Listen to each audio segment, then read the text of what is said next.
runtii markii madaxweynaha la dooranayay anagu waxaanu joognay Liibiyan joognay maalintaas Liibiyaankiina haystay intuu soo istaagay buu Soomaaliya madaxweynaha u dhashay runtii waxaanu arkaynaa in isbedelkii hore ka duwan aanu imanayno laakiin isbedelkii anagoo godad ku jirnay xabsi baan ku jira markii la noo yimiday ay Maryan Yaasiin inoo yimaadeen cali fiqi waxaan ku jiray god baan ku jiray la yiraahdo taajoora xabsi la yiraahdo qayb la yiraahdo luudaan ku jiray waxaan ahay 124 qof oo Soomaaliya Eritrean Bangladesh markay noo yimaadeen runtii markii maanta kale ay safaaraddu imanaysa meesha banaanka la noo soo saaray cadceed baa helay waxay nagu dadajiyeen inaan qabaysano oo saabuun iyo biyo la noo keenay jiray baa loo keenay kadib hadana banaanka la noo soo saaray hoolkii ay noogu imanayeen waftigiis ay noogu yimiday waxaan dareenay inaanu noqonay dad cid leh runtii qaar fara badan baa isku ooyay qaar baa hadalku ka soo bixi waayay farxad fara badan baan dareenay isla 10 bari kadibna waxaan ka soo degaanu garoonkan aadan cadde saaxiibaday qaarna hal tiimna uu iga soo horeeyay magaalada ka soo baxeen laakiin anigu 10 cisho kadib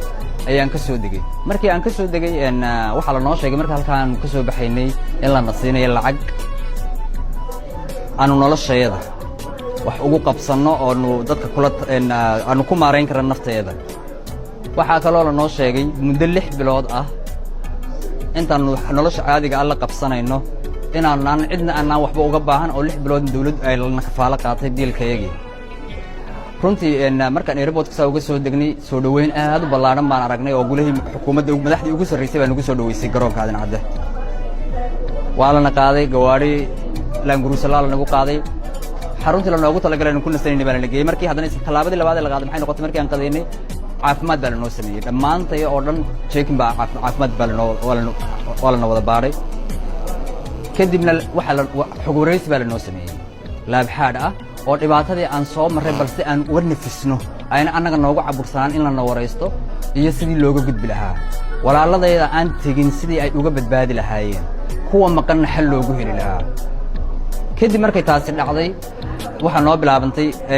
markaan nimo airportka lacag baa la nasiiyay shopping aan ku samaysano $100 magaalada markaan soo galnay habeen joognan lacag $200 baan amal ka qaadanay muddo 6 bilood bay lacagta $200 ayna 300 ugu horeeyay ku jirnaa loogu talagalay inaan naftayda anagu wixii aan dad dareeyaysan maadaama aanu ahayn waxaan ka shaqeeyaa xafiiska ra'iisul wasaaraha shalay tolo waxaan ahaa muhaajir soo noqday oo dalka marti ku ah ma aanan filaynin inaan u shaqo tagi doono goobtaas asxaabtii aan wada nimina waxay ku lahaayeen Liibiya aan kaga imanay Cabdiwaasac waa degdegsan tahay runtii maalintaas waxaan ugu taagnaa Yurubna uma baahan Australia uma baahan dalkayga u baahanay sababtuna waxaan arkay caburinta bahdilka iyo cadaadinta qiimaha iyo wadanku qiimaha uu leeyahay markasta oo wax i hor imaadaan waxaan xasuusanay dalkayga iyo xorriyaddii aan haystay iyo xuduud la'aantii meel walba aan marayay kelmadda adduunka aan ugu dhacaana gacmis luuda bay ahayd oo waa lahjad ilaa hadda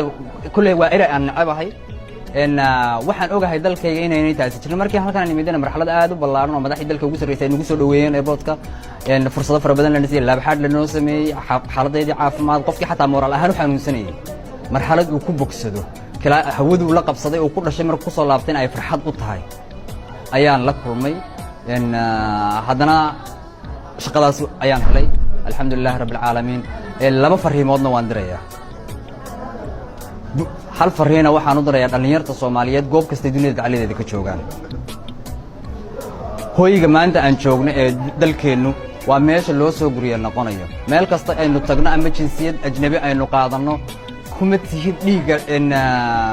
dalka jinsiyadiisa qaadatay laakiin dhalasho Soomaali baad ku tahay Soomaalina dhulkeedu waa kan uu ku baahan yahay marxaladihii faraha badnaa ee 27 sano iska daba wareeg iyo burburka iyo dhibaatooyinkii la soo maray hadda waa laga dhamaaday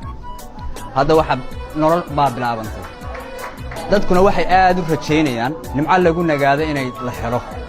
wadadeediina waa la hayaa haddaba taas in lagu xasilo waxaan anigu fariintaan dirayaa waxay tahay gacmooda jir bay wax ku gooyaan nin kale intuu inoo imaado maanta wax inoo qaban maayo